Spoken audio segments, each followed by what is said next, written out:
सद्गुरु महाराज की जय। दुख दर्द भाव के सब मिटे सतगुरु चरण नित से। ये दुख दर्द भाव के सब मिटे सतगुरु चरण नित से। ये गुरु भक्ति बिन कछु ना बने। में ही सकल संतन कही गुरु भक्ति बिन कछु ना बने। श्री सद्गुरु महाराज की जय। परमाराध्य सद्गुरु महाराज गुरुदेव महर्षि संत सेवी परमहंस जी महाराज, उपस्थित सत्संग प्रेमी महान भावों, माता एवं बहनों,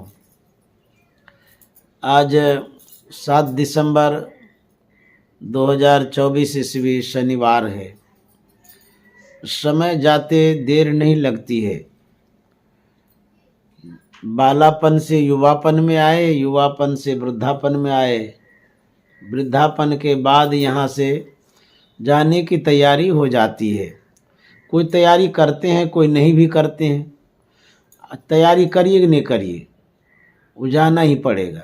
कितना भी प्यारा संसार है, उसको छोड़ करके जाना ही पड़ेगा। तो जो तैयारी करते हैं वो होशियार आदमी है।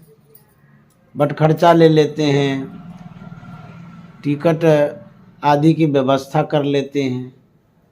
जो लापरवाह रहते हैं तो उसको बड़ी दिक्कतें होती है। आजकल ट्रेन में टिकटें नहीं जल्दी मिलता है। उसी तरह से जब यहाँ से कूच करेंगे, जाने लगेंगे, एकाएक काल अचानक आ जाएगा। उस समय तो हरकंप मच जाएगी, हड़बड़ हो जाएगा कि बाप रे बाप, ये क्या हो गया, कहाँ से आफत आ गया। तो यदि आप उस समय स्वसम्मान जाना चाहते हैं, अच्छे से जाना चाहते हैं, तो उसकी तैयारी कर लेनी चाहिए। जाने की जो बात है, कहीं किसी राज्य में, देश में, जिला में, प्रांत में नहीं, बल्कि यह जो जीवन है, जिस जीवन में हम लोग बरत रहे हैं, इसी जीवन को छोड़ करके जो जाएंगे उसकी बात कर रहे हैं। संसार छोड़ के जो जाएंगे उसकी बात कर रहे हैं। तो जब हम जाएंगे उसी की तैयारी हम लोगों को करनी चाहिए, क्योंकि संत महात्मा कहते हैं आए हैं सो जाएंगे। कौन कौन जाएंगे? राजा, रंक, फकीर, एक सिंहासन चढ़ी चले, एक बंधे जात जंजीर। यहाँ जो भी आए हैं सब एक दिन चले जाएंगे। चाहे कितना भी प्यारा संसार हो, कितना भी प्यारा परिवार हो, सब छोड़ना पड़ता है। हम लोग कुछ तो पुराने सत्संग प्रेमी हैं, कुछ नए भी हैं। तो हम लोग जो जुड़ते हैं, यह एक परिवार का नाता रिश्ता है। कहेंगे आपका हमारा क्या नाता रिश्ता है परिवार वाला?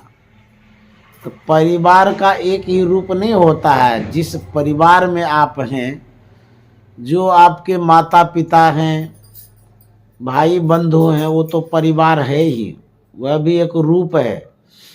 परिवार का दूसरा भी रूप है जो संतमत परिवार हम लोग बोलते हैं।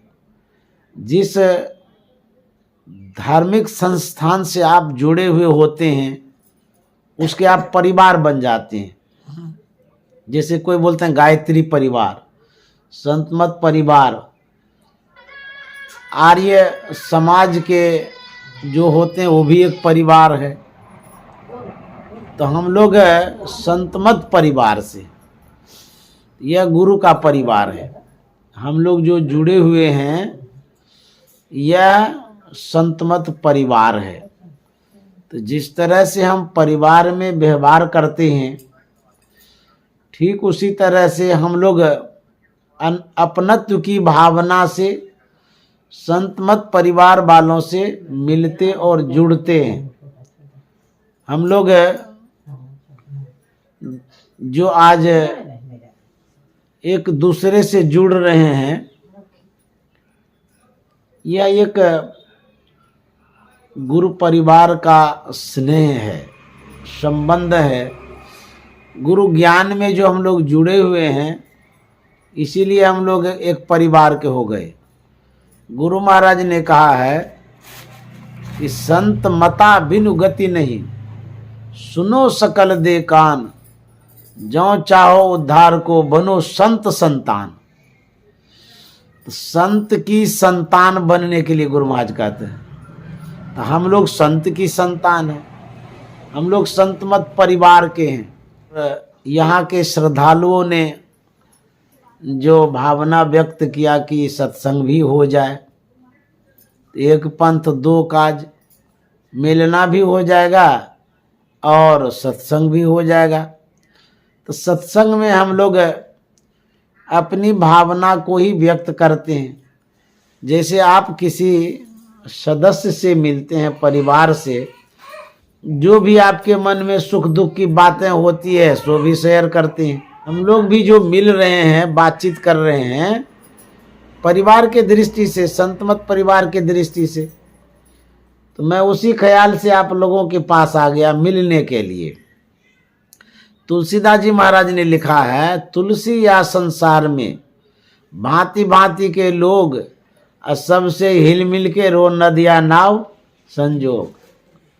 जब नदी पार करते हैं, नाव से पार करते हैं, नाव पर बहुत सारे यात्री होते हैं। जब तक नदी पार नहीं करते हैं तब तक में बातचीत करते हैं, गपशप करते हैं, मिलते जुलते हैं।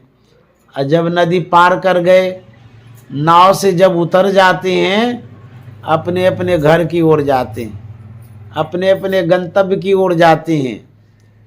फिर उसी नदी से पार यदि होना हो उसी नाव पर, तो उतने ही आदमी एक साथ फिर जुड़ेंगे, यह असंभव है। क्यों? कोई कहाँ चले गए, नहीं चले गए, कोई मर गए, कोई कुछ हो गया, सब के सब एक साथ फिर उसी नाव पर नहीं आएंगे। कोई आएंगे, कोई नहीं भी आएंगे।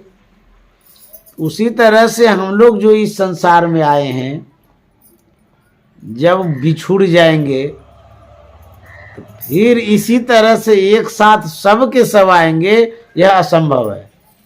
तो गोस्वामी जी कहते हैं, जो संजोग मिला है, ये नदिया नाव संजोग है, तो सबसे हिल मिल के रहो, दो अच्छी बातें कर लो, प्रेम से, मेल से, श्रद्धा भाव से मिलजुल कर करके, बातचीत कर करके व्यवहारिक जीवन में बरतना चाहिए। कब आंख बंद हो जाएगी कोई पता है? कब कौन चला जाएगा इस संसार में किसी को पता नहीं है। आप जब दूरभाष पर देखते होंगे समाचार को या टीवी को, उसमें समाचार में रोज मरने की घटना बतलाते रहता है। कोई परिवार जा रहे थे, गाड़ी एक्सीडेंट हो गया, सब परिवार मर गए। अब देखिए, इस तरह से संसार से लोग रोज जा रहे हैं। पेपर में पढ़िएगा तो उसमें भी पता चलेगा, या यहाँ घटना घट गई उसमें मर गए, कल वहाँ घटना घट गई उसमें मर गए। रोज लोग मरता है, इस संसार से लोग रोज जाता है। हम लोग भी एक दिन चले जाएंगे। इसीलिए संत महात्मा कहते हैं, सुकृत कर ले, नाम सुमर ले, को जाने कल की, जगत में खबर नहीं पल की। शुभ कर्मों को कर लीजिए। तो सबसे बड़ा शुभ कर्म क्या है? कबीर साहब कहते हैं, नाम सुमर ले। जो संत महात्मा नाम बतलाते हैं, उस नाम का स्मरण कर लीजिए, यही सबसे बड़ा शुभ कर्म है।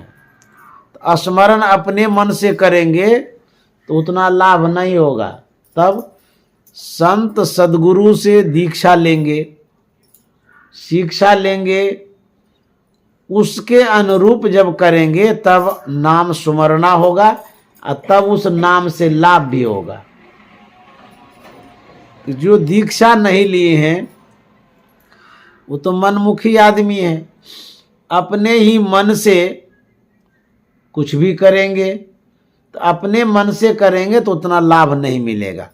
इसलिए गुरु से ज्ञान लेना जरूरी है, तब जा करके आपके जीवन में लाभ मिलेगा। तो सबसे बड़ा शुभ कर्म क्या है?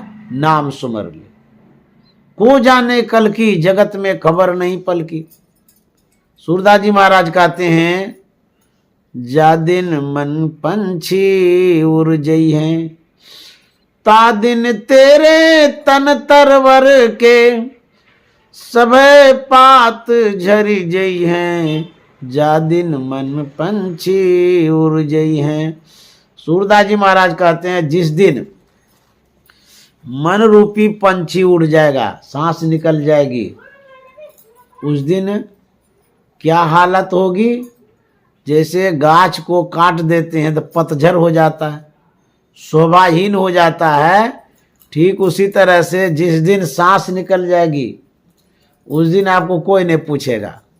जब तक सांस है तब तक आस है, और सांस निकलते ही सब फूसफास है।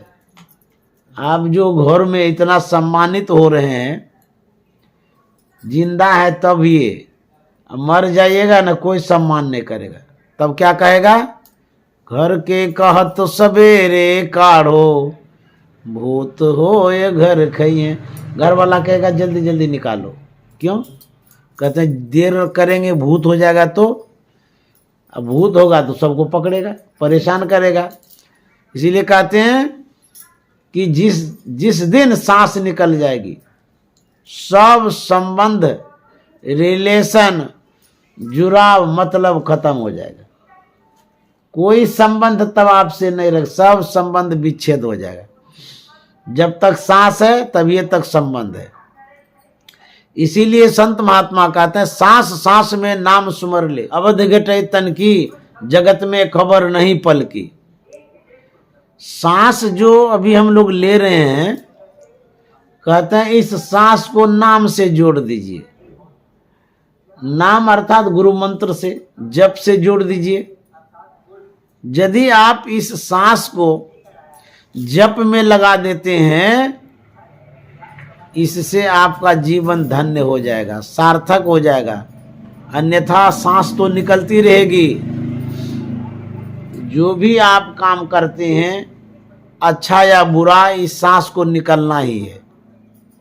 तो यदि सांस सांस में नाम सुमर लेते हैं तो कहते तब सार्थक हो जाएगा।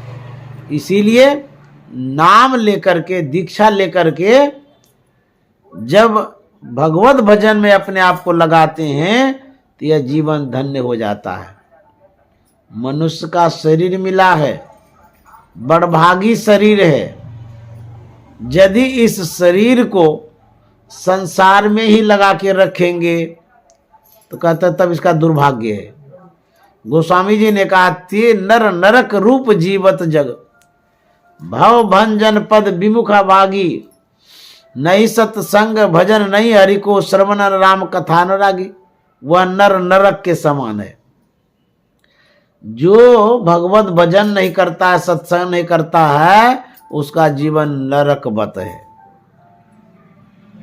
तू काहे को जग में आया, जो पे नाम से प्रीति न लाया रे। तू काहे को जग में आया, जो पे नाम से प्रीति न लाया रे। तू काहे को जग में आया। दुल्हनदास जी महाराज कहते हैं, काहे के लिए संसार में आए? यदि आपको नाम से कोई मतलब नहीं है, नाम से कोई काम नहीं है, तो आपका संसार में आना बेकार है। तो काहे को जग में आया, जो पे नाम से प्रीति न लाया रे।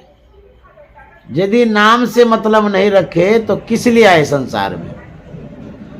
कहाँ से आया कहाँ को जई है, कहाँ से आया कहाँ को जई है, अंत खोज नहीं पाया रे तू काहे को जग में आया रे, जो पे नाम से प्रीति न लाया रे तू काहे को जग में आया। कहाँ से आए, कहाँ चले जाएंगे, कोई था पता है, ठिकाना लगाए हैं कि कहाँ से आए हैं कहाँ जाएंगे, कोई पता नहीं लगाते हैं। कहते हैं यदि आप पता नहीं लगाएंगे तो फिर कहाँ जाएंगे कोई पता नहीं रहेगा। दुलंदाजी महाराज कहते हैं कि तू काहे के जग में आया, काहे के लिए आया संसार में, को मम आया कहाँ से, कित जाना क्या सार, को मम जननी को पिता या को कहिए विचार। मैं कौन हूँ, कहाँ से आया हूँ, कौन मेरी माँ है, कौन मेरे पिता है, कहाँ चला जाऊंगा, इस पर विचार किए हैं।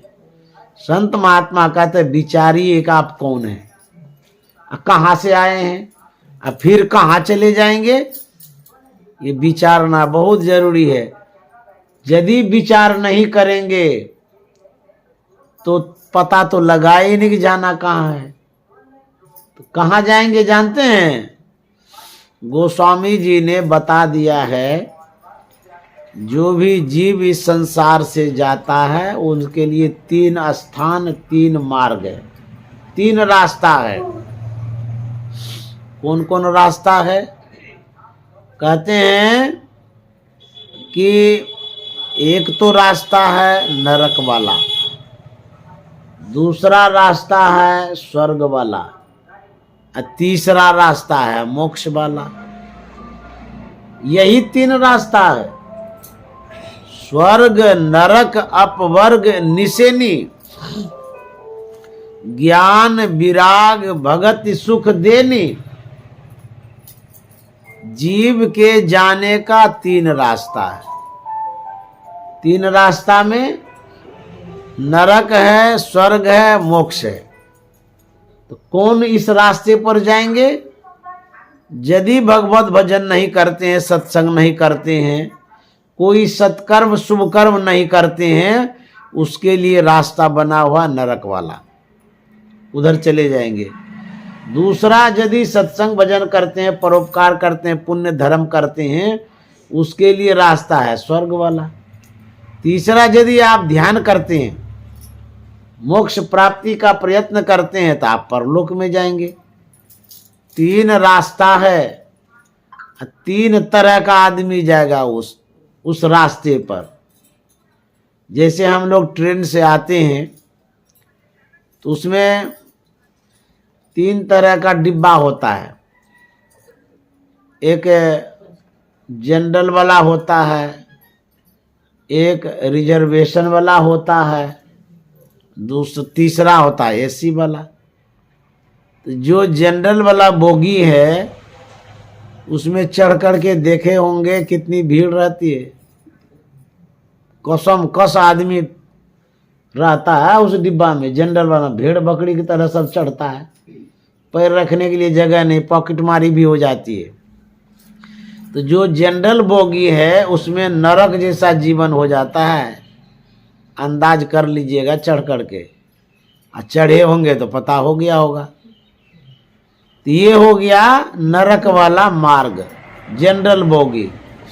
जब आप रिजर्वेशन करते हैं तो कुछ पैसा लगता है उसमें, तो रिजर्वेशन करते हैं तो सीट रिजर्व हो जाता है तो सुख मिलता है ना।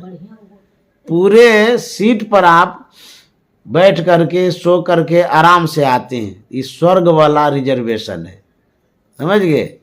तीसरा जो एसी वाला है वो मोक्ष वाला है, घर के तरह आराम मिलता है एसी वाला डिब्बा में। अनुकूल वातावरण, गर्मी है तो ठंड लगेगा, ठंड है तो गर्म लगेगा, इसको एसी कहते हैं। तो यही 3 रास्ता है, 3 तरह का आदमी जाता है। तो जैसी व्यवस्था आपके पास होगी, जो भी पूंजी होगी उसी के अनुसार आप रास्ता तय कर सकते हैं। जनरल में जा सकते हैं, स्लीपर में जा सकते हैं, एसी में जा सकते हैं, समझ गए। तो जनरल में वही जाएंगे जो कुछ नहीं करता है, खाना पीना सो जाना सब काम है, पशु समान है जी, खाता है सोता रहता है। ये जनरल बोगी वाला आदमी है, घोलट घोलट के जाएगा, परेशानी में जाएगा वो। उसके बाद कोई कोई आदमी पुण्य करता है, धर्म करता है, परोपकार करता है, उसको स्लीपर वाला बोगी मिलेगा। अब बहुत आदमी दीक्षा लेकर के ध्यान करता है, तो ध्यान करने वाला आदमी एसी में जाएगा, मोक्ष मुक्ति को प्राप्त करेगा।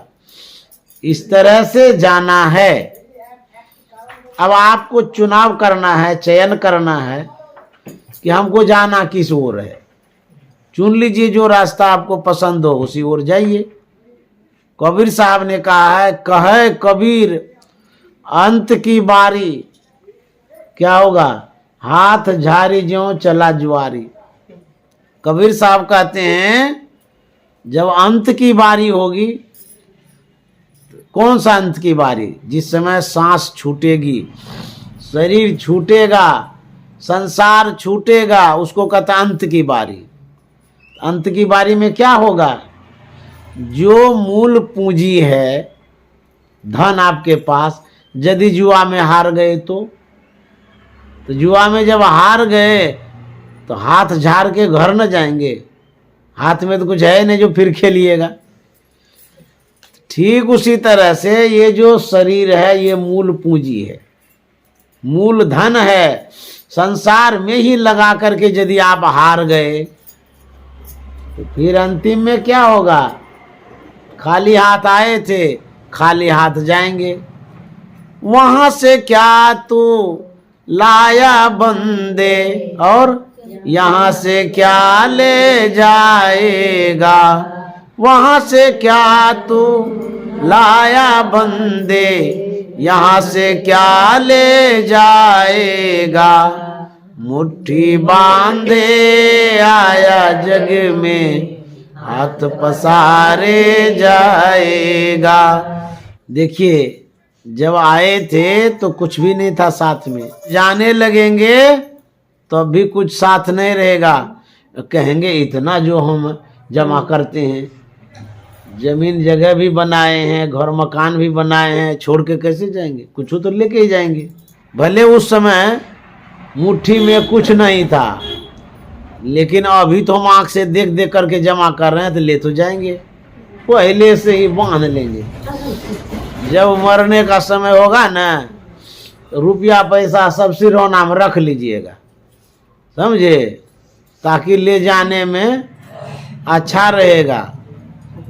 सब पलंग पर जहाँ पर लगेगा कि अब मर जाएंगे, सब बैंक से रुपया निकाल लीजिएगा, खेत उत बेच लीजिएगा, सब रुपया रख लीजिएगा। खेत तो नहीं ले जाइएगा, वो तो जमीन है, उसको कैसे ले जाइएगा, रुपया ले जा सकते हैं। उसको जो है ना सब सिरौना के बगल में रख दीजिएगा, पकड़ के रखिएगा, मरिएगा तो साथ ले जाइएगा। ऐसा होगा, ये भी होने वाला नहीं है। न तो जमीन आप उठा के ले जा सकते हैं, मान ले करोड़ों का घर बनाए हैं, उसको भी उठा के नहीं ले जा सकते, इतना भारी कैसे ले जाइएगा। रुपया हल्का होता है ना, करोड़ों का करोड़ होगा, हल्का होगा, सिरौना में ले लीजिएगा, मरने के समय उठा के ले जाइएगा। ये भी होने वाला नहीं है। एक नेता था, बहुत रुपया जमा किया, अनैतिक धन, काला धन जिसको कहते हैं, इतना जमा किया कि भारत के बैंक में रखते रखते स्विस बैंक में भरने लगा। पत्रकार को पता चला तो नेता के पास गया, बोले नेताजी आप तो बहुत धन जमा करते जा रहे हैं, पता लगा है कि स्विस बैंक में भी आप जमा कर रहे हैं, तो किस लिए जमा कर रहे हैं, आपके पास तो इतना धन हो गया है, आप खाएंगे, आपका बेटा खाएगा, बेटा का बेटा खाएगा, कितना पुश्त तक खाते रहेगा, तब भी वो धन नहीं ओराएगा, तो फिर जमा क्यों करते जा रहे हैं, बैठ करके खाइए। तो नेता ने कहा पत्रकार महोदय मैं जमा इसलिए करता हूँ जमा करते करते करते करते मर जाऊंगा, अब मर के जहां जाऊंगा एटीएम से निकाल के खाऊंगा। अब बुझिए, लोगों के मन में संतोष नहीं है। बिनु संतोष न काम नसाही, काम अछत सुख सपने हो नाही। राम भजन बिन मिटहि के कामा, फल विहीन तरु कबहू के जामा। मन में संतोष नहीं है। संसार के धन को जमा करने में ही सब लगा हुआ है। यह संसार परिवर्तनशील है, सब कुछ छूटेगा और सबका छूटेगा। जो कोई बनाते हैं, बनाते बनाते बीच में भी छूट जाता है, और नहीं छूटता है तो बाद में छूटता है। मेरा तो बीचे में छूट गया, बनाते बनाते बना दिए, बीचे में छूट गया। तो छूट गया तो बढ़िया हो गया। और जब मरने के समय छूटता तो मोह होता, आसक्ति होती, कितना बनाए अभी छूट रहा है। पहले से छूट गया तो संतोष हो गया ना, बढ़िया हो गया। तो कहते हैं पहले से छोड़ दीजिए। तो जिसका पहले से छूटता है तो मन में संतोष हो जाता है, सुकून होता है, सुख मिलता है, समझे। तो संसार छूटेगा। कोई न स्थिर सब ही बटोही, कोई स्थिर रहने वाला नहीं है, कुछ स्थिर रहने वाला नहीं है। बलि विक्रम बेनु दधीचि गए। देखिए इतने बड़े बड़े आदमी चले गए। बलि, राजा बलि के विषय में सुने होंगे, वो तो राजा था, उसको रहना चाहिए, कहते नहीं वो भी चले गए। विक्रमादित्य राजा थे, वो भी चले गए। दधीचि जिन्होंने हड्डी दान किया था वो भी चले गए। बलि विक्रम बेनु दधीचि गए। पारथ गए जिन भारत ठाना। पारथ कहता अर्जुन को, इतना बड़ा धनुर्धर, इतनी शक्ति उनके पास थी, वो भी नहीं रह पाए। पारथ गए जिन भारत ठाना। बाली गए बलशाली गए, जिनके कखरी 10 कंठ लुकाना। बाली भी चला गया, कितना शक्तिशाली था। बाली के कांख में रावण 6 महीना तक छिपले रह गया, पते नहीं चला। रावण कैसा था, चले दशानन कांपे धरनी। इतना बलशाली रावण बाली के कांख में छिपले रह गया 6 महीना तक। लेकिन इतने बड़े बड़े धुरंधर चले गए कि गए दुर्योधन जंग जुरे, जिन 64 कोस में छत्र बिताना। दुर्योधन भी चला गया, जिसका राज्य 64 कोस में था, साम्राज्य। तुलसीदास जी महाराज कहता, धरा का परमान यही तुलसी, जो फरा सो झड़ा और जो बड़ा सो बुताना। जो भी उगा हुआ है, जो उगे सो उठवे और फूले सो कुमलाए। जो भी उगा है वो डूबेगा, समझ गए। जो उत्पन्न हुआ है समाप्त हो जाएगा। जो जन्म धारण किए हैं वो एक दिन मर जाएंगे। ये लिख लीजिए, एक दिन यहां से जाना ही पड़ेगा। धनानि भूमो पशवो ही गोष्ठे, नारी गृह द्वारानी सखा श्मशाने, धर्मानुगो गच्छति जीवेक। इस धरा पर जो भी आए हैं सब जाएंगे।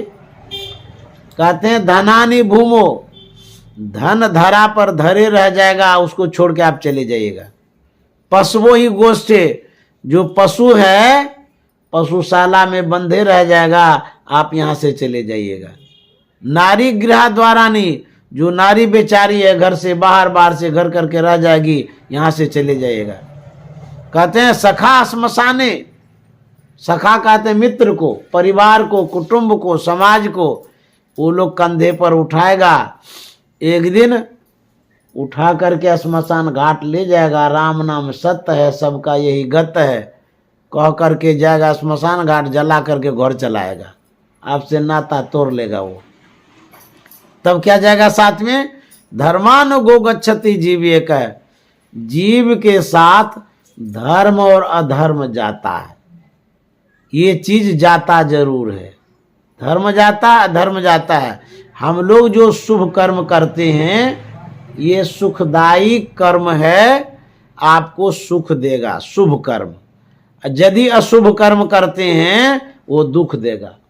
संतों ने कहा है यदि अच्छा कर्म करते हैं अच्छा फल मिलेगा। रोपे पेड़ बबूल के आम कहाते हो, आप कांटा वाला पेड़ बोइएगा और खोजिएगा मधुर मधुर मीठा मीठा फल मिलेगा, ये होगा कभी? अरे आप तो बोए रहे हैं वैसा फल जो कि कांटा ही कांटा उसमें होता है, उसमें खाने वाला फल होता ही नहीं है। लेकिन चाहना है आम का फल खाने का, और जो बो रहे हैं कर्म जो कर रहे हैं वो बबूल वाला कर रहे हैं। ये तो उल्टा पुल्टा वाला बात है। इसीलिए जैसा बोएंगे वैसा काटेंगे, वैसा ही तो फल मिलेगा। अब रोटी बनाइएगा गेहूं का तो वहां जो है जौ बाजरा का थोड़ा मिलेगा, गेहूं वाला नहीं मिलेगा।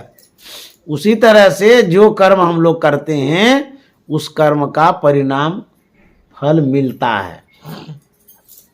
एक महात्मा था, वह भिक्षा के लिए किसी गांव में जा रहा था। एक दरवाजे पर गया, किसी ने कुछ नहीं दिया।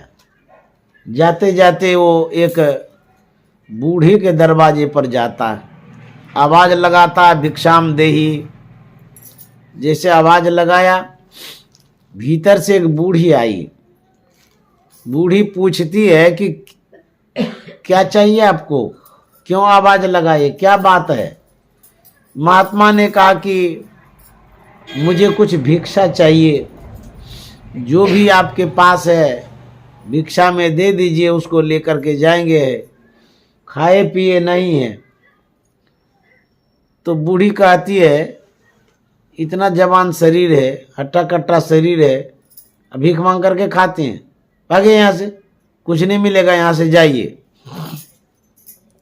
आपके पास यदि कोई मांगने के लिए आता है, अपने आप को आप सौभाग्यशाली समझिएगा, क्योंकि आपके पास यदि कोई हाथ पसारा है, आप सामर्थ्यवान आदमी है, तभी तो आपके पास आया है। कभी किसी को खाली नहीं जाने देना चाहिए। यदि आपके पास अन्न नहीं है, धन नहीं है, दो शब्द तो है, भगवान ने मुंह तो दिया है, उसमें आवाज भी तो है, मधुर वाणी दे दीजिए, हाथ जोड़ लीजिए, लेकिन कर्कशा वाणी मत किसी को बोलिए। प्रेम से बोलिएगा तो प्रेम से बोला हुआ जो आपका शब्द होगा लौट करके प्रसाद आएगा आपके पास।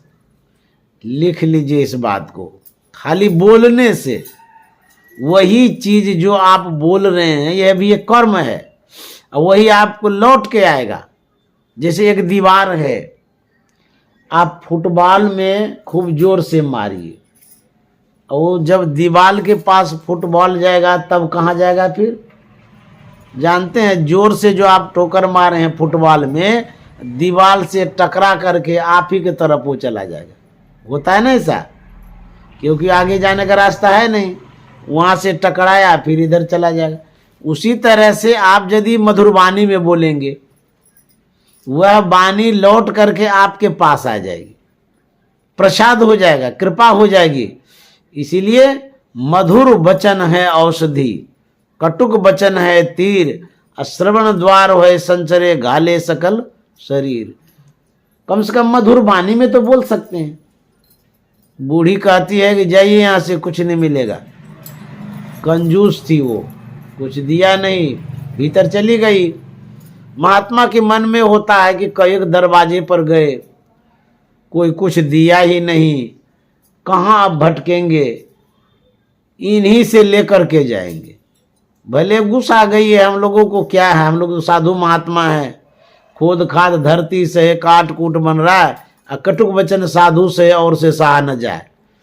हम लोगों को तो ऐसे 10 लोग बोलते रहते हैं, हम लोगों का धर्म है सहना, उसी ख्याल से वो खड़े रहे। कुछ देर हो गया, फिर आवाज लगाते हैं भिक्षाम देही। फिर बूढ़ी बाहर आई, बोलते हैं आपको कहे यहाँ कुछ नहीं मिलेगा, आप खड़े हैं, क्या सोचते हैं कि कुछ दे देंगे? कुछ नहीं देंगे। इतना अच्छा शरीर है, कमा करके खाते नहीं है और यहाँ भीख मांगने के लिए आए। जाइए यहाँ से, कुछ भी नहीं मिलने वाला है यहाँ पर। बड़ी कंजूस थी। फिर चली गई भीतर। महात्मा भी वो इतने हठ, वो सोचे कि जब तक ये देगी नहीं तब तक जाएंगे नहीं इनके दरवाजे से। फिर कुछ देर में आवाज लगाते हैं भिक्षाम देही। जब व्यक्ति क्रोधित हो जाता है, उसकी बुद्धि खराब हो जाती है।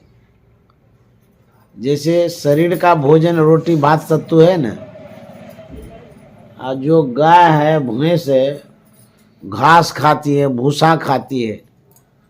बकरी जो है वो चोकर खाती है। सबका अलग अलग भोजन है ना। तो क्रोध का क्या भोजन है? क्रोध क्या खाता है जानते हैं? क्रोध बुद्धि को खा जाता है। अब देखिए, जब क्रोध उत्पन्न होता है तो बुद्धि मारी चली जाती है। बुद्धियों को पहले गुस्सा खा जाता है। बूढ़ी आई, कहते हैं आपको तो बोले जाने के लिए, आप गए नहीं। बोले कि कहाँ जाएंगे, कोई कुछ देता नहीं, आप ही कुछ दे दीजिए ना। बोले कि अच्छा लेके ही जाएंगे। बोले कि दे दीजिए, कहाँ जाएंगे? कोई दिया ही नहीं, कई एक दरवाजे से घूम करके लौट के आए। तो बूढ़ी को गुस्सा आ गया। बोला अच्छा ठीक है, आप भी इतने हठी आदमी हैं, लेकर के ही जाएंगे। अच्छा ठीक है, भिक्षा हम दे ही देते हैं। अंदर गई, गुस्सा में थी ना बूढ़ी। गुस्सा में बुद्धि जब मारी जाती है, अनाप शनाप क्या करेंगे कोई पता नहीं चलेगा आपको। उल्टा पुल्टा क्या करेंगे वो पता ही नहीं चलेगा, बाद में पता चलता है। पछतावा बाद में होता है। आटे में विष मिलाती है। बूढ़ी के मन में होता है कि ऐसा दे देंगे ना भिक्षा, दोबारा ये मांगने ही नहीं आएगा, राम नाम सत्य हो जाएगा, काम खत्म। विष मिला दिया। वो बूढ़ी रोटी बना देती है। कई रोटी बना करके महात्मा से कहता है लीजिए महाराज, आपको जिद है ना भिक्षा लेकर के ही जाएंगे, ले लीजिए ये भिक्षा, पूरी भिक्षा आपको दे रहे हैं। दे दिया। महात्मा बड़ा खुश हो गया कि चलो भाई, भले करकसा है लेकिन अंतिम में दे तो दिया ना। खुश होकर के रोटी लेता है, गमछा में बांध लेता है, खुशी खुशी वहां से चल जाता है। लेकिन बूढ़ी के मन में होता है कि झंझटे खत्म हो गया, अब दोबारा महात्मा आइबे नहीं करेगा। मारने वाले के पास 2 हाथ होता है, अब बचाने वाले के पास 1000 हाथ होता है। जिसको भगवान बचाता है तो 2 हाथ वाला नहीं मार सकता है। देखिए अब होता क्या है। हम कह रहे थे ना कि जो बोते हैं वही पाते हैं। 20 बो दी नहीं है बूढ़ी ने, महात्मा को दे दिया। महात्मा जा रहे थे गांव होकर के, तो गांव में एक कोई श्रद्धालु थे, उनके परिवार में उनके लड़के की शादी थी उसी दिन। तो उस सज्जन की नज़र पड़ गई महात्मा पर। बहुत लोग श्रद्धा से महात्मा को मानते हैं। साधु महात्मा परोपकारी होते, मानना भी चाहिए। यदि साधु महात्मा आपके घर पर आता है तो समझ ले लक्ष्मी का वास होता है। क्योंकि ये जो लक्ष्मी है ये संतन की चेड़ी है। धन जो है संत महात्मा के चरणों में लेटता रहता है। तो वह जो जा रहा था उस सज्जन की नजर पड़ गई। बड़ा खुश हुआ, अरे तो महात्मा जी जा रहे हैं, आज हमारे लड़के की शादी है, बुला लेते हैं। बड़ा अच्छा समय आ गया कि महात्मा मिल गए। दौड़ते हुए गए, प्रणाम किए, बोले महाराज मेरा बड़ा सौभाग्य है जो आप मिल गए, मेरे घर पर चलिए, वहाँ पर आज भंडारा भी है, भोज भी है, हमारे लड़के की शादी है। महाराज उसमें आप भोजन ग्रहण करेंगे, दान दक्षिणा भी दे देंगे, वर वधू का आशीर्वाद भी दे दीजिएगा। महात्मा ने कहा कि नहीं नहीं, हम नहीं जाएंगे, हम तो भिक्षा में रोटी ले ही लिए हैं अब जाते हैं, शाम का समय हो ही गया है, कुटिया में जाकर के खाएंगे, हम नहीं जाएंगे। तो उस सज्जन ने अनुनय विनय किया, प्रार्थना किया। देखिए, साधु भूखा भाव का, धन का भूखा नहीं, जो धन का भूखा सो तो साधु नहीं। साधु महात्मा भाव के भूखे होते हैं, समझे। तो यदि भाव से उसको मनाएंगे तो मान भी जाते हैं। तो बड़े विनम्रता से महात्मा से प्रार्थना किया कि महाराज मेरे घर पर आइए। ऐसा संजोग बार बार तो आता नहीं है, क्योंकि शादी विवाह तो एक बार किसी के यहाँ होता है, बार बार ये संजोग थोड़ा मिलेगा शादी विवाह का। हमारे लड़के को आशीर्वाद दे दीजिए और मेरे यहाँ आप ग्रहण करेंगे, आप साधु महात्मा हैं, मेरा यज्ञ सफल हो जाएगा, धन धन हो जाएगा, आप जरूर चलिए मेरे यहाँ। खूब विनय करने लगे। महात्मा पिघल गए, सोचते हैं कि चलो इसको कल खा लेंगे, जब इतना कह रहा है तो भोजन कर लेते हैं और उसके बाद जाएंगे। तो महात्मा जी चले गए, खूब बढ़िया से भोजन कराया, श्रद्धा से, ढेर दक्षिणा भी दे दिया। महात्मा बड़ा गदगद कि चलो भोज भी खा लिए, भंडारा भी खा लिए, दक्षिणा भी मिल गया। जाते जाते रात हो गई। महात्मा जी अपने कुटिया में गए, जो रोटी थी उसको कुटिया में टांग दिए। सोचे कि आज तो नहीं खाएंगे, आज तो भोजन हो गया, अब कल खाएंगे। विश्राम में चले गए महात्मा जी। अब देखिए होता क्या है, बहुत रात बीत गई थी। एक युवक आता है, कहीं परदेश से आ रहे थे, उसने आवाज दिया तो महात्मा जी की नींद खुल गई। महात्मा जी ने कहा क्या बात है, कहाँ आए हैं इतनी रात को। युवक ने कहा कि महाराज मैं परदेश से आ रहा हूँ, रात अधिक हो गई है, मेरे मन में होता है कि यदि जगह मिलती तो आपके यहाँ रुक लेते, अब सवेरे यहाँ से जाते, क्योंकि इतनी रात को कैसे जाएंगे, रहने दीजिएगा तो कहीं स्थान मिल जाए तो रह लेंगे। तो महात्मा परोपकारी होते हैं, बोले हाँ हाँ रह जाइए। देखिए भला करिएगा तो आपका भला होगा, इसमें क्या भला है। महात्मा जी क्या भला कर रहे हैं कि उसको स्थान दे रहे हैं रहने के लिए, कितना भला है ये हम बता रहे हैं। महात्मा जी के मन में परोपकार की भावना है, तो परोपकार की भावना से लड़का को कहता है कि आप रह लीजिए, क्या एक जगह आप रह लीजिए। तो स्थान बता दिया गया, वो लड़का उस स्थान में रुक गए। कुछ देर में लड़का कहता है कि महाराज हम जो आए, खाने का कहीं संजोग नहीं मिला, भूखले हैं, बहुत जोर से भूख लगी है, आपके पास कुछ खाने का है। तो महात्मा ने कहा कि देखो जी, मैं गया था भिक्षान्न के लिए, एक जगह मुझे रोटी मिली है, सूखी रोटी, और कुछ भी नहीं है मेरे पास, यदि ये खाना चाहते हो तो खा लो, हम तो भंडारा में खा लिए हैं। तो लड़का कहता कि महाराज सूखी रहे कुछ भी रहे, हमको खिला दीजिए, हम बहुत भूखे हैं, बहुत जोर से भूख लगी है। वही सब रोटी लड़का को दे दिया, सब खा गया, भूखले था। तो लड़का सो गया, महात्मा भी सो गए।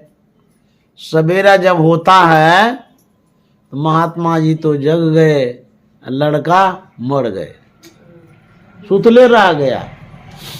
अब महात्मा जी उठाने लगे, उठो जी उठो जी, कहाँ से उठेंगे, वो तो विष वाली रोटी थी, वो जो खाया वो मर गया। अब महात्मा जी आस पड़ोस में जाकर के कहने लगे कि देखिए ना क्या हो गया, नहीं हो गया, जवान लड़का है, वो जो सोया रात में सुतले रह गया। महात्मा को क्या पता। तो आसपास के लोग आ गए देखने के लिए, सही में जवान लड़का है, पता नहीं क्या हो गया, कैसे मर गया। गांव देहात में बातें एक दूसरे से दूर तक चली जाती है, बातें फैलते फैलते फैलते बहुत दूर चली गई, उस बूढ़ी तक चली गई। एक लड़का महात्मा जी के कुटिया में मर गया है, पता नहीं किसका है, कहाँ का है, नहीं है। देखने के ख्याल से वह बूढ़ी आती है। देखें क्या बात है, जब आती है तो बड़ी भीड़ थी, भीड़ को चीड़ करके वो भीतर जाती है। तो जैसे भीतर गई, नजर पड़ी तो पहचान गए, तो देखते हैं तो हमारा ही लड़का है, उसी का लड़का था। तो चोर के दाढ़ी में तिनका। बुढ़िया क्या कहती है, ये महात्मा ने मारा है। तो महात्मा कहता है कि माता जी हम क्यों मारेंगे? बोले नहीं नहीं, जानबूझ के आप मारे हैं। बोले कि नहीं नहीं, हम नहीं मारे हैं, इस लड़का को तो हम जानते भी नहीं, पहचानते भी नहीं, इससे क्या दुश्मनी होगी जो मारे हैं। अब बूढ़ी सोच रही थी कुछ और, इसीलिए कह रहे थे आप जानबूझ के मारे हैं। बोले नहीं नहीं, हम नहीं मारे हैं, हम क्यों मारेंगे, हम तो महात्मा हैं, यही सब काम करते हैं हम लोग, हम तो उपकार करते हैं दूसरे का। बोले नहीं नहीं, उपकार नहीं, आप मार दिए हैं। तो समाज में बहुत तरह का लोग होता है ना, तो लोग पूछने लगे कि महाराज बताइए घटना कैसे घटी, बात कैसे हो गई, यहां तक बात जो हुई तो पहले शुरू से बताइए क्या क्या बात हुई। तो बोली लड़का रात में आया था, बोला रहने दीजिएगा, तो हम बोले हाँ रह लीजिए। तो हम परोपकार की भावना से इसको रख लिए। उसके बाद बोला कि हमको बहुत भूख लगी है, कहीं खाए भी नहीं है, खाना दीजिएगा कुछ है। तो हमारे पास तो कुछ भी नहीं था। यही जो बूढ़ी है ना, इसी के यहाँ गए थे, यही रोटी दिया था, और हम तो किसी के यहाँ भंडारा में खा लिए, हम सोचे सवेरे खाएंगे, वही रोटी बची हुई थी, ये जो खाने के लिए मांगा तो वही खाने के लिए दे दिए। खा करके वो सो गया, हम भी सो गए, वो मर गए, हम तो उठ गए। बूढ़ी कहते हैं वही रोटी दिए थे आप। बोले क्यों? बोले कि हे भगवान, हम तो सोचे थे कि महात्मा मर जाएगा, ये तो हमारा बेटा ही मर गया, हमको क्या पता कि हमारा बेटा ये 20 वाला रोटी खाएगा। कर भला होवे भला, करके भलाई देख ले, कर बुरा होवे बुरा, करके बुराई देख ले। कहते हैं भगवान के घर में देर है, अंधेर नहीं है। देर तो होती है, देखिए जो सत्य होता है वह कभी पराजित नहीं होता है, लेकिन सत्य परेशान जरूर होता है। सत्य परेशान होता है, पराजित कभी नहीं होता है, क्योंकि संस्कृत में कहा गया है सत्यमेव जयते, सत्य की विजय होती है, लेकिन देर होती है। राजा हरिश्चंद्र सत्यवादी थे, लेकिन कितना सताया गया, कितना सहना पड़ा, श्मशान घाट में जाकर के नौकरी करनी पड़ी। जो राजा था, कैसी दुर्दशा हुई, लेकिन विजय तो मिली। आखिर उसी को आज हम लोग याद भी तो कर रहे हैं, राजा हरिश्चंद्र को। यदि सहते नहीं, पेशेंस नहीं रखते, उस परेशानी को झेलते नहीं, तो आज राजा हरिश्चंद्र को हम लोग याद नहीं करते। तो कहते हैं जब भला करते हैं तो भला होता है। महात्मा ने क्या भला किया? महात्मा ने भला यही किया कि लड़के को रहने दिया, भला हुआ ना। उससे महात्मा की क्या भलाई हो गई? यदि वो लड़का रात में नहीं रहता तो रोटी तो वो खाता ही नहीं, तो फिर महात्मा को खाना पड़ता। तो महात्मा खाते तो महात्मा मर जाते। तो भला में देखिए, जब भला करते हैं तो आपका संकट कटता है, दोष कटता है, अवगुण हटता है, बुराई घटती है। यदि वो महात्मा परोपकार नहीं करते तो लड़का रोटी खाने के लिए वहां थोड़ा रुकता, तो लड़का को कहता जाइए यहां से, तो लड़का चला जाता। तो वह जो महात्मा का काल था वो कटा न, तो कैसे कटा? परोपकार से। तो आपको पता नहीं है कि उससे लाभ क्या होगा, लेकिन भगवान जानते हैं। यदि वो परोपकार करिएगा, उसमें हित है, तो अब जाकर के महात्मा की रक्षा भी हुई। लेकिन बूढ़ी जो बूढ़ा की, बूढ़ा का परिणाम मिला ना, उसको दुख हो गया ना उसको। माँ पार्वती ने पूछा था भोले बाबा से कि बाबा, यदि किसी को लाभ प्राप्त करना हो तो क्या करना होगा? तो भोले बाबा ने कहा कि पार्वती लाभ को लिखते कैसे हैं सो बताओ। बोले तो सिंपल सी बात है, लो आकर भ लाभ लिखते हैं, लो में आकार दे देते हैं, उधर भ हो जाता है, लाभ हो गया। तो बोले कि पार्वती यदि उसको उल्टा करके पढ़ेंगे तो क्या होगा? तो बोले कि उल्टा करके जब पढ़ेंगे उसमें लिखा होगा भला, लाकर भ लाभ को उल्टाइएगा तो भला हो जाता है। तो भोले बाबा ने कहा कि पार्वती जो भला करेंगे उसको लाभ उसी में मिलेगा। श्री सद्गुरु महाराज की जय। इसीलिए जो कर्म है जीवन में परोपकार करिए, क्या साथ में आपको हो जाएगा। एक लघु कथा है, एक ब्राह्मण गरीब था, इतनी दरिद्रता, अपना भरण पोषण नहीं कर पाता था, वह भिक्षा मांगते रहता था, अपना जीविका इसी तरह से चलाते रहता था बड़ा नेक,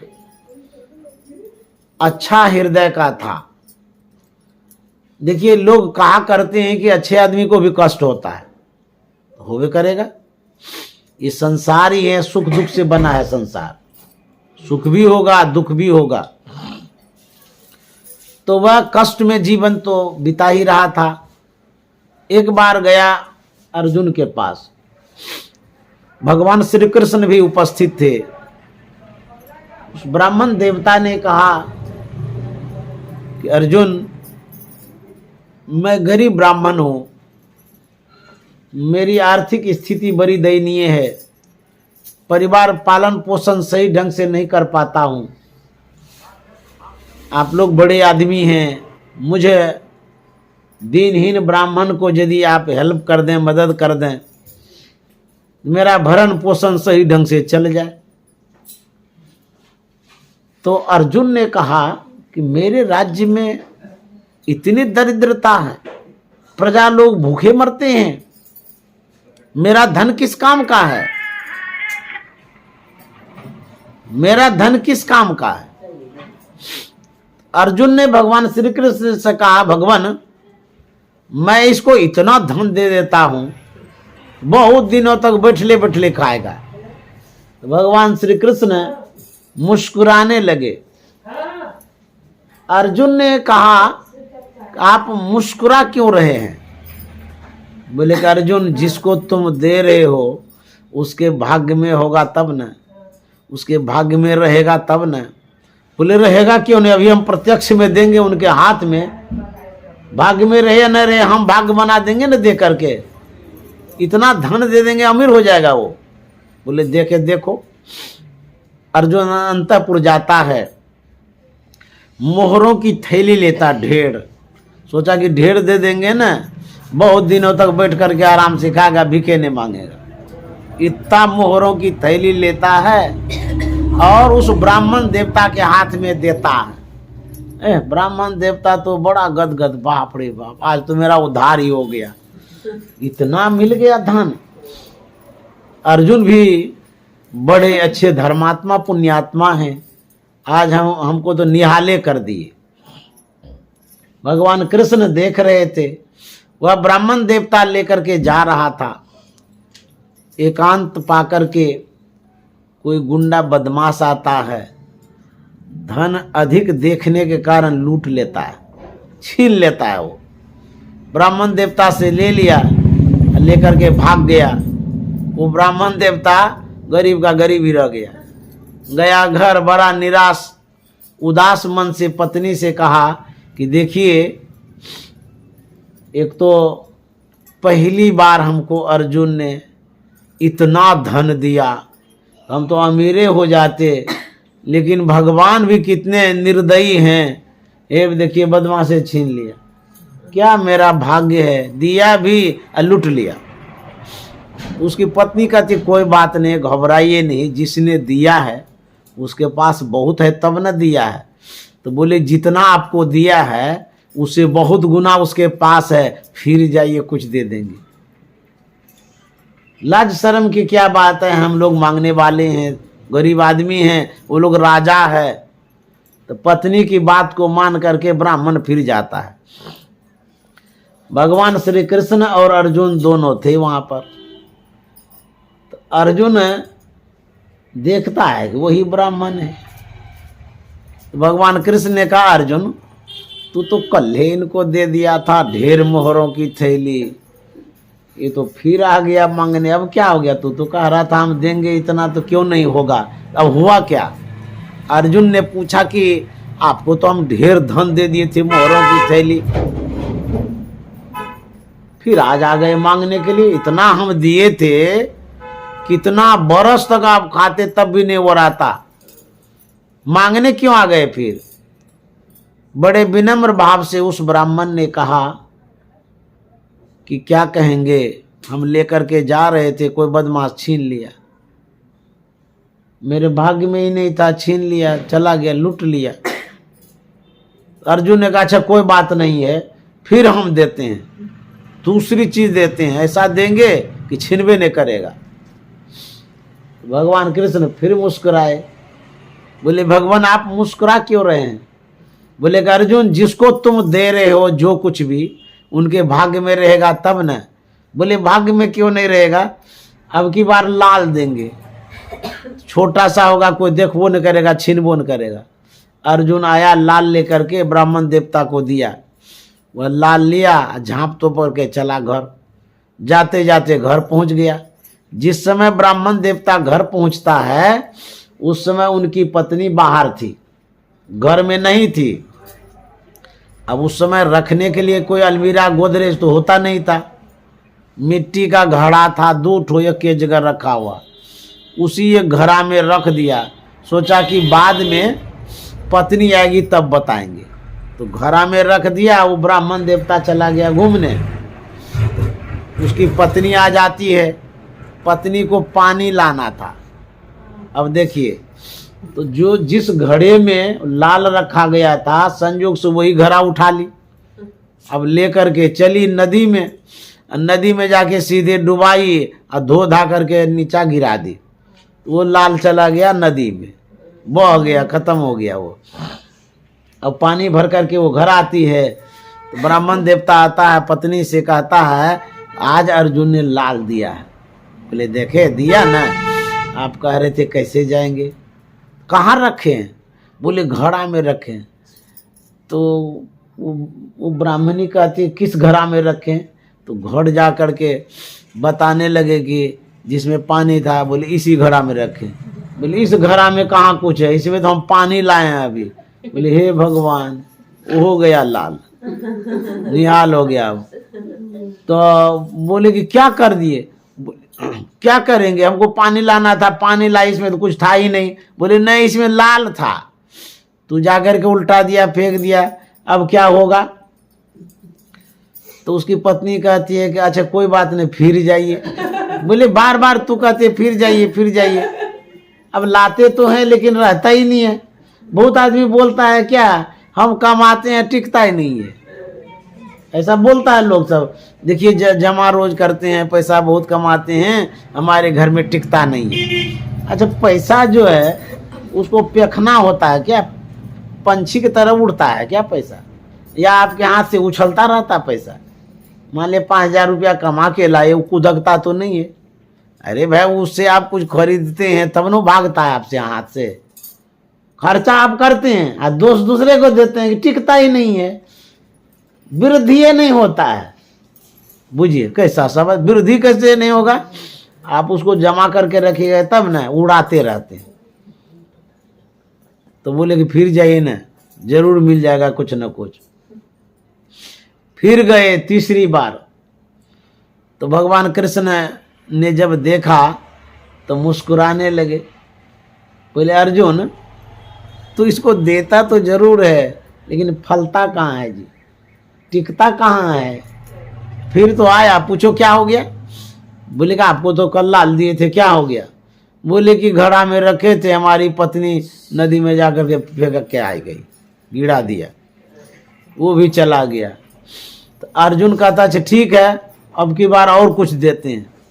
जा ही रहे थे, भगवान कृष्ण ने कहा कि अर्जुन तू तो 2 बार दे दिया ना। बोले हाँ। बोले एक बार हम देते हैं। बोले अच्छा आप क्या देंगे जो इसको टिकेगा?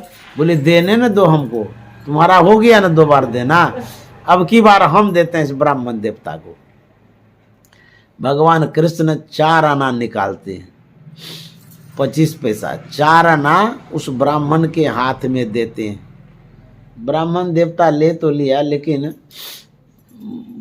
खुशी नहीं हुई मन में। ब्राह्मण देवता के मन में हुआ कि अर्जुन ही अच्छा था, ढेर ढेर देता था। आई भगवान कृष्ण इतने कंजूस के 4 आना दिए, अब इसे क्या होने जाने वाला है।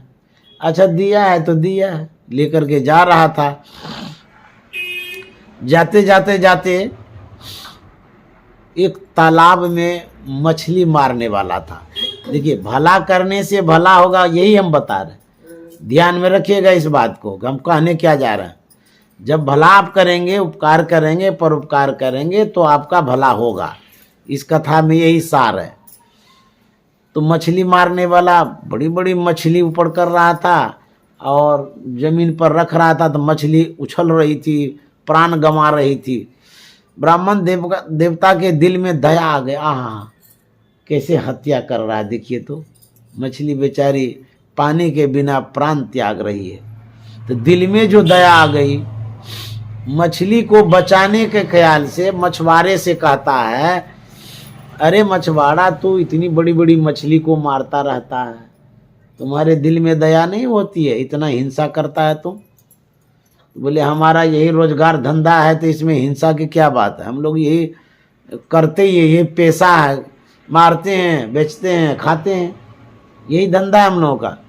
बोले ऐसा करो, ये जो मछली पानी के बिना तड़प रही है, हमको बहुत दुख हो रहा है, इसको पानी में दे दो। बोले अच्छा मारे हैं पानी में देने के लिए, हम क्यों पानी में देंगे, इसको बेचेंगे, पैसा होगा कमाएंगे। तो बोले कि इसका जो भी पैसा होगा हम दे देंगे। बोले दे दीजिएगा तो दे दीजिए, तो हमको क्या है, यदि आप पैसा दे देते हैं, हमको पैसा से काम है, आपको मछली से काम है, मछली ले लीजिए। तो वो जो 4 आना था, ब्राह्मण देवता के मन में हुआ 4 आना तो दिया है, ये जीव हत्या हो रहा है, हिंसा हो रही है, इससे अच्छा है 4 आना कम से कम इसी में लगा देते हैं। उस समय 4 आना बहुत होता था। तो बोले कि तुमको 4 आना हम देते हैं, सब मछली दे दो और तुम पैसा लेकर के इस मछली को छोड़ दो, हम इस मछली को पानी में डाल देंगे, मत पकड़ना। तो बोले जो करना है आप करिए, हमको 4 आना दीजिए। 4 आना उसको दे दिया। वो ब्राह्मण देवता मछली को पकड़ पकड़ करके पानी में डालने लगे, ऐसे पूछड़ी पकड़ता था, फेंकता था। जानते हैं कई एक मछली थी, एक बहुत बड़ी मछली थी, उसकी पूंछ को जैसे ऐसे पकड़ा, ऊपर उठाया, जैसे उठाया ना, वो मछली मुंह से लाल उगल दिया। श्री सद्गुरु महाराज की जय। जैसे लाल उगल दिया, बोला ये थी वही लाल है जो अर्जुन दिया था। तो मछली सबको जल्दी जल्दी फेंक दिया और उस लाल को लिया और खुशी के मारे चिल्लाने लगा, मिल गया मिल गया मिल गया। खूब चिल्लाया खुशी के मारे कि मिल गया, लाल मिल गया। तो बोलता था मिल गया मिल गया मिल गया, कहते जा रहा था, चलते जा रहा था कि जाकर के पत्नी को बताएंगे कि अरे वो लाल मिल गया।